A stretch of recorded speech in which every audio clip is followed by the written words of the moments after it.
All Jyotsna అయితే ఎంగేజ్మెంట్కి ఫైనల్గా ఒప్పుకుంది. సో వాళ్ళ తాత లిస్ట్ రాస్తుంటాడు ఎవరెవరిని పిలవాలో నిన్న. సో అందులో కాంచన పేరు ఉండదు. దాంతో కాంచన అన్న అదే జ్యోత్స్న వాళ్ళ నాన్న ఫీల్ అవుతాడు, పిలవట్లేదు చెల్లినని. అలా బాధపడుతుండగా వాళ్ళ భార్య అంటుంది, ఒకసారి ఫోన్ చేయి, నువ్వు ఫోన్ చేయని ఇద్దరు అనుకొని ఫైనల్గా ఆయనే ఫోన్ చేస్తాడు. మన ఎక్స్ప్రెషన్ కింగు జ్యోత్స్న వాళ్ళ నాన్న ఫోన్ చేస్తాడు కాంచనకి. ఫోన్ చేసి ఇట్లా పెళ్ళి కుదిరింది అది ఇది మాట్లాడుకుంటారు. ఇంకా ఆ మాటల్లోనే ఆమె ఏమంటుంది, ఆమెని అంటాడనమాట, నీ మేనకోడలు అవ్వలేదని ఫీలింగ్ ఉంది అని చెప్తున్నాం అలా. సో ఇద్దరు అలా మాట్లాడుకుంటూ బాధపడుతూ ఉంటారు.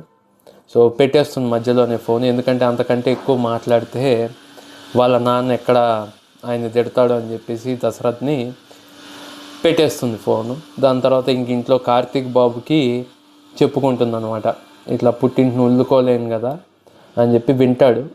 మాటలు విని చెప్తాడు. దీప కూడా బాధపడుతుంది, అరే మీరు ఫీల్ అవుతున్నారా కోడలు అవ్వలేదు అని. అంటే ఇంకా ఆమె ఎక్స్ప్లెనేషన్ ఇస్తుంది, మొగుడు ఇంకో దాన్ని పెళ్లి చేసుకున్నాడు, అయినా కార్తీక్ ఉన్నాడు చాలు అనుకున్నాను.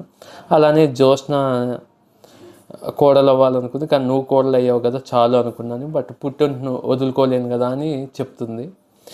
అది చెప్పిన తర్వాత ఇంకా కార్తీక్ బాబు దీప మధ్యలో రొమాంటిక్ సీన్ అనుకున్నాను నేనైతే. మీరు కూడా అలా అనుకుంటే పప్పులో కాలేసినట్టే. సో చక్రాలు తింటుంటాడు కార్తీక్ బాబు. సో ఇంకేం కావాలి అంటే చెంగు పట్టుకుంటాడు కార్తీక్ బాబు దీపది. కానీ ఆయన మనం అనుకున్నట్టు కాదు, ఆయన పిండి అంటుకుందని తుడవడానికి పట్టుకుంటాడు. దీప కూడా మనలానే అపార్థం చేసుకుంది. దాని తర్వాత కార్తీక్ బాబు శౌర్యకి 13th టేబుల్ నేర్పిస్తాడు.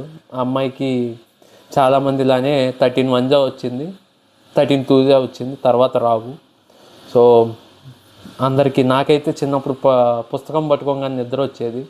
ఆ అమ్మాయికి కూడా పుస్తకం పట్టుకోగానే నిద్ర వచ్చి నేను పడుకుంటా, రేపు పొద్దున్న లేచి చదువుతా ఉంటుంది. ఆబ్వియస్లీ పొద్దున్న కూడా లేవరు. అట్లనే ఇంకో విషయం, దొంగ స్నానం అంటే చాలామంది జనరల్గా స్కూల్కి రెడీ అవ్వడానికి మాకు 2 గంటలు పడితే చాలామంది 15-20 నిమిషాల్లో రెడీ అయిపోయేవారు. ఏంటయ్యా అంటే లేవడం, పళ్ళు తోముకోవడం, బట్టలు వేసుకొని పరిగెత్తడమే, సెంటు కొట్టుకోవడం. మేమైతే 2 గంటలు పట్టేది స్నానం చేసి, పళ్ళు తోముకొని స్నానం చేసి, అంత బ్రేక్ఫాస్ట్ చేసి వెళ్ళేవాళ్ళం.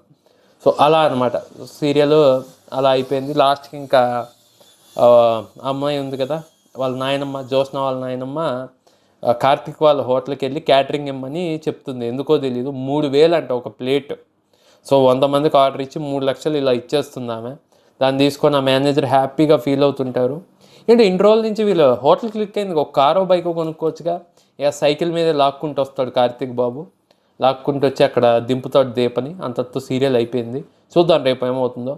చాలామంది చూస్తున్నారు కానీ సబ్స్క్రైబ్ కానీ లైక్ కానీ చేయట్లేదు. Please like and subscribe my channel. Bye.